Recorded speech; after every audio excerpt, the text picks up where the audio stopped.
toda condição de vida, saúde, doença, eles deveriam ter essa avaliação.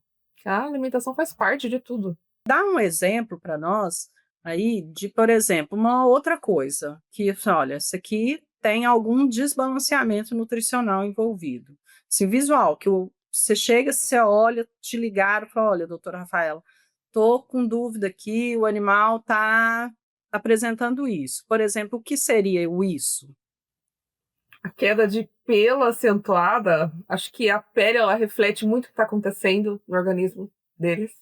Então, queda de pelo, a questão da perda do brilho da pelagem, fora a questão da disposição, fezes. Então, o score de condição das fezes deles, para mim, é uma coisa que é muito importante, porque a gente tem aquele conceito da questão da digestibilidade também. Então, quanto que está aproveitando daquele alimento? Então, isso são, acho que a questão da saúde da pele, a qualidade das fezes, são duas coisas que são muito básicas, assim. E se apresenta vômito, se está com diarreia, aí que o tutor ele realmente fica mais preocupado. Os mais básicos seriam esses, assim, que eu lembro. Tem mais algum que você... Não, não, era basicamente isso mesmo, né? O que a gente sempre observa é a condição de pele e pelagem, né? Aquela pele mais que fica descamando demais, aquele pelo bem opaco, bem feio, quebradiço, né? Então é uma coisa que a gente sempre observa, né? E isso também no ser humano, né? Então, quando o cabelo começa a cair, a gente, opa, tem alguma coisa errada, né? É, verdade. E agora, uma pergunta bem prática, Rafaela.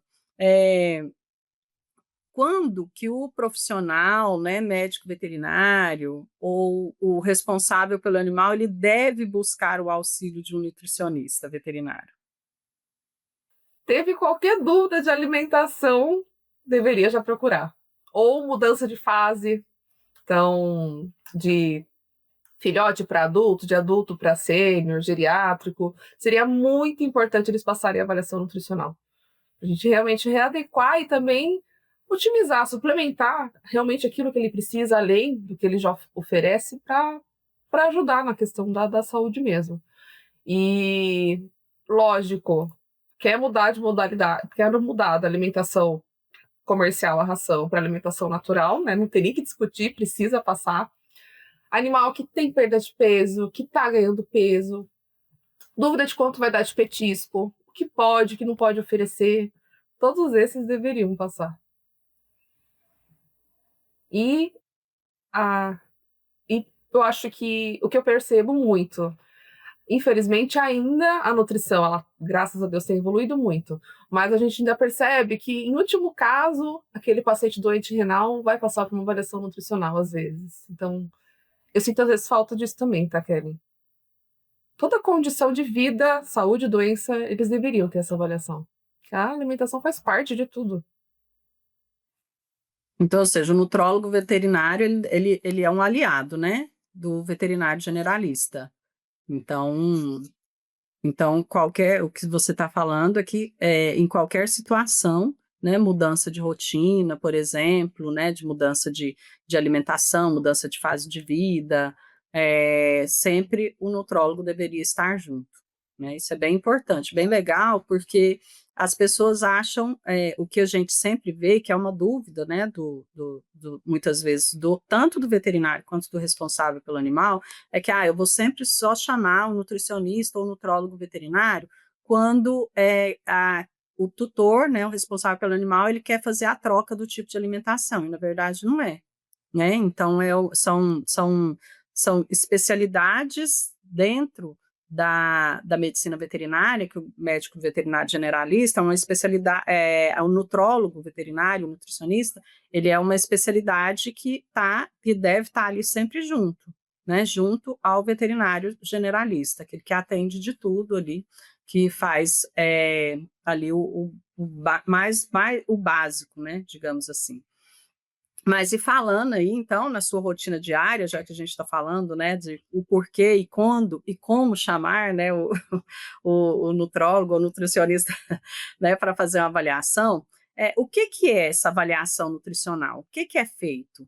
né? E quais seriam alguns pontos chaves nesse tipo de atendimento? Olha, para mim, além da avaliação física, que eu vou comentar também, é aquela conversa honesta com o responsável pelo pet, é onde eu mais invisto meu tempo, para entender ali toda a questão do manejo.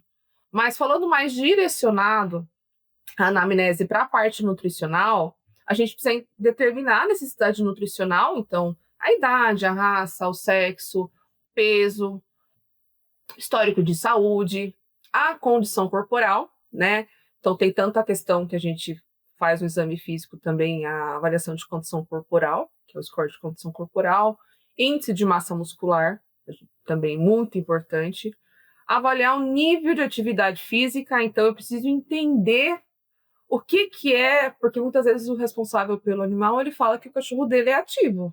Eu falo, bom, ele é ativo o quê? Ah, ele sai caminhar 15 minutos 2 vezes ao dia.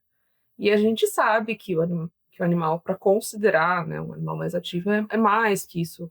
A gente está avaliando quanto que a gente vai determinar de necessidade energética. Entender o hábito alimentar, então, tipo de alimento, isso é muito importante. A quantidade que aquele responsável utiliza, o horário das refeições, os hábitos de mastigação, digestão, entender as fontes de alimento, né? Então, entender o que esse tutor fornece também para ele, entender sobre o manejo, disponibilidade de água, como que é a vida social, se tem competição por alimento com outros pets também onde ele mora, por exemplo, a condição de higiene e, assim, na avaliação física, avaliar a condição de score, de condição muscular, que é muito importante. Então, não é só, eu falo sempre para os responsáveis, não é só avaliar o score de condição muscular, corporal, que é uma avaliação que nós temos já feito há muito tempo pelos clínicos, mas principalmente avaliar também a musculatura, porque só o peso da balança não me diz muita informação.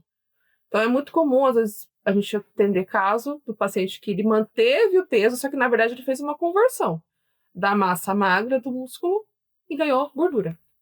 Então, é uma consulta de orientação e eles vêm com muitas dúvidas. Então, esses são os principais pontos aí que a gente avaliar as medidas também. Então, tem a fitinha que a gente avalia. E o tutor, no fim das contas, recebe, né, o plano alimentar personalizado, recebe o diário, né, para acompanhar o peso e muita orientação. Então, acho que o momento da conversa é o momento mais importante, principalmente para aproveitar para conscientizar, né?